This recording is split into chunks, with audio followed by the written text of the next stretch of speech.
or last time I left you off with defining functions. We'll do so again down here, just to refresh our memory. I hope to talk about if statements and else statements and booleans, logic reminders about that, because a lot of your coding that is related to true and false and ors, checking over those things in addition to functions. Given the time, it doesn't look like I'll get to strings. We'll have to save that for probably tomorrow, so that I have some chance to talk to Computer Programming A about setting up CodePen. All right, so last lecture we left off with making an exponent function. So we're not going to use the star star, but instead exp is going to take in a base, an exponent, okay? Colon tells the computer that more code is coming. Down here, let's try to write a for loop for range 1 to, let's say, the exponent, okay? Because exponentiation is repeated multiplication. That's what's going to happen here. We may want to create a temporary variable, answer. That's going to be first equal to our base. Then over here, answer equals base times base. Oops. So this is just the first go. No guarantees it will work. I don't think it will. Exponent, great. Why is it underlined? Okay. And at the very end, after this loop is done repeating, we're going to return. You can think about return as reporting back the answer. That's what this function definition looks like. When I click run, it tells me if it complains. Range. Did I spell range wrong? Range, right? So object start stop step range object. So why is it complaining? That's because.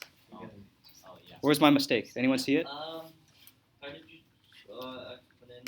exponent? Pi flakes invalid syntax. What the heck's a pi flake? Because I did it once before, right? Range over here. So what's wrong? Anyone see it? So I'll zoom out ever so slightly. Do you see? Yes. We need for I in. Yes, we need the in, right? Right now, the Python's complaining, I is my variable, but we're missing a new keyword, in. Okay, that's what allows you to loop through. In. Okay, notice it turned blue. Range by itself, this function was not the problem. For a for loop, it looks very different, and this will be on the quiz Friday. You're going to see a for loop or two. Okay, this is your iterator, your variable. It grows according to this range. So now when I press run, let's see, and base. Oops, spelled it wrong, ants. And then hopefully this time, oh, right, that was from before. Count up, that's my printing. So then down here, I define my function. Let's try using it. exp2 of 3, I should see 8. Nope, I see 4. Let's try exp6 to the power of 2. Oop, I see 36. I think that's coincidence. exp 3 to the third power. I only see 9. Looks like sometimes I'm off by 1. Let's add 1 here. Remember, in the range function, it excludes. It's exclusive, not inclusive of the start of the stopping point. So let me run it again. Let's try that once more. exp2 of 3. Oops, I did a period instead of a comma. Huh? Looks like this is what's wrong, right? This line. It's not base times base, but rather, what should this be here? What you were once before, multiply it again by your base, correct? So instead of doing base times base, which leads me to just squaring my numbers, which is incorrect, right? It doesn't matter if I go up to the power of 8. It's always going to just square the numbers. So this one should really be ants. Not beans, base. Okay, so now, exp 2 comma 3. Now I'm 1 too big. And then let me try that once more. 3 times 3. 3 to the third power is 81. Now I'm too much. Now I have to compensate by deleting this part. And now everything looks about right. exp 2 comma 3. Although a seemingly simple function, you can see it does take a lot of debugging, trying things out, in order to get to your final product. I don't know how to make the right-hand side bigger, so you have to bear with me. If you want to see the outputs, just look at the video. I hope the code on the right makes a bit more sense. Okay, that's the exponent function, and it reviews the for loop. It reviews how to define a function, and let's move on to the next stuff. Okay, I'll just do one of the coding bat problems to show you how that works, how I would think about it. This is in coding bat, the one about monkeys, monkey trouble under warm-up 1. If you're lazy, you can just click on show solution, but really we should be paying attention to how this code works. So in coding bat, you have a function, and it's likely somewhere along the ways you return, right? So Mr. Simon's class in the AP test, like this is one thing he'll teach you. Always write return and return the proper data type. Okay. Notice in Python for true and false they have to be capital. So it turns blue here, and I click go, and I run my code, and it's like okay, passed 50% of the test. Nice. Right. That's always a good starting point. Seeing green instead of red. Now we'll focus down here. Now we actually have to read this paragraph. If we have two monkeys, monkey A and B, the parameters A smile and B smile indicate if each is smiling. We are in trouble if they're both smiling, or if neither of them is smiling. Return true if we are in trouble. All right? So we have to translate this English into code. So right now, we can do that like if smile A and smile B are always true and false. If smile A equals true,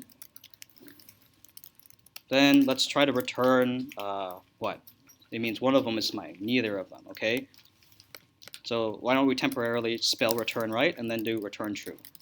Okay, did that affect anything? We can run it, see, kinda, but it messed them up. Now I still get 2 and I lost these 2.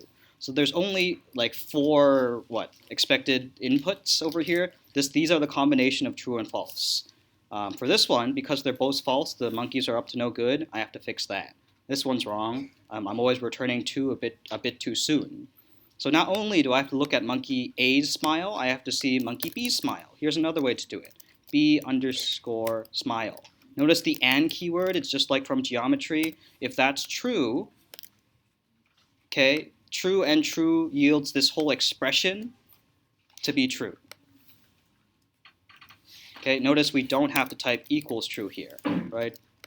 This is equivalent to what's over there. So if both monkeys are smiling, this is what my current highlighted line of code represents. This represents both monkeys are smiling, true, we're going to be in trouble. Okay, let's run it. Great, true, we're both in trouble. Now I have to address this case. Now I'm trying to look at these words. If neither of them is smiling, so if neither of them are smiling, if smile A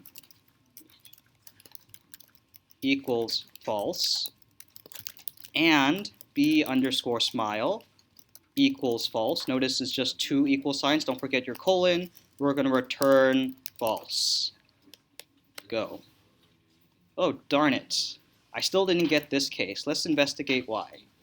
So false and false. So it's definitely not this one. This if statements get skipped over. I thought it would trigger this one. False and false. It should return true. Oh, my bad. So I just need to fix this part. I got the sentence wrong. If no smiles are happening, we're in trouble. Go. Ta-da, and we got them all correct. Notice here, this is just one way to do it. It's not the only way. If we click on the solution, it looks like, do they do the same thing? They pretty much do the same thing. They use the not keyword, which flips true and false over. That's equivalent to doing something like this. Trues allow you to pass, false it doesn't. So these are reminding you for logical operators. Kind of? Not really? Okay. So as a reminder, if you had or here, let's go back. So for example, ors work. If we replace these ands with ors, for ors you just need one of them to be true and then you fall under that if statement. Notice that's not the one we want here, right? Because you see one true, if it was true or false, this will return true. So that's not the one you want. You want the more strict and. Another weird thing is in Python, and it goes for all coding languages, and goes before ors. So it's like and is the equivalent of multiplication, ors are the equivalent of adding and subtracting. So it's just like order of operations you're used to in math. If you're interested in why, we can talk about that when I teach computer science principles or something like that. It's because of the bits and the bytes. Okay? Other things you should be aware of, I'm going to switch back to Replit. if-else statements, they look a little different. So over here, if I have binos equaling 4, right, the return of binos, if statements you know so far, binos equals 5. Okay, thank you. Okay, then we're going to print yay binos. Okay, else if is different. Okay, it's elif. Only one of these is true. Else if binos is less than 5, we're going to do something special. Print woo binos, and then you have your else statement. Okay, we can print nay binos. So now when we run this code, because it's 4, this is not true, this is true, and then the else totally gets ignored. So we expect an output of woo binos on the screen. Oops, I did a mistake. What did I do? I think I need parentheses, right? Yeah, print statement needs parentheses. So we'll add these in, and that's exactly what the compiler told me, or the Python interpreter. Parentheses, parentheses, parentheses, and notice the repeated uses of colons. Yeah, woo binos. It's very small, but it's there. Okay. Yep.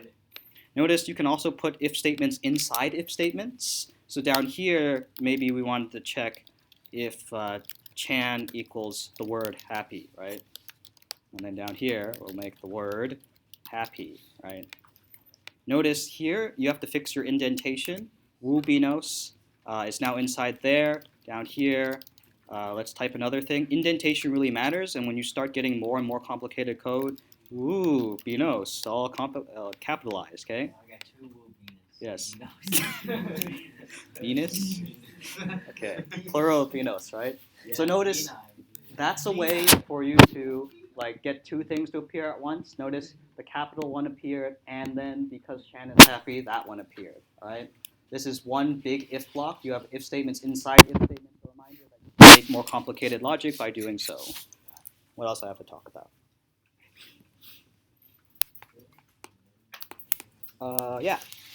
For now, you'll get pretty far if you put if statements after if statements, but as you're implementing more and more complicated logic, so something like that, right? You can probably take advantage of some of the structures if you know one of them is true. You don't have to do if, right? If else, if elif else, if there's overlapping logics. Okay. How much time I got? Yeah, I'm probably going to pause it here. Strings are what I'll talk about tomorrow, because some of your problems relate to that. You won't see much strings on your quiz, but it is something that I want to remind you of how they work. It's probably next quiz in 2 weeks. And I did want to set up CodePen for Computer Programming A. All right. So there are some reminders on how they look in Python. Be careful of indenting. You have the answer to monkey trouble, how I would think about it. The first couple just uses ands, ors, lots of if statements. Okay. That's all.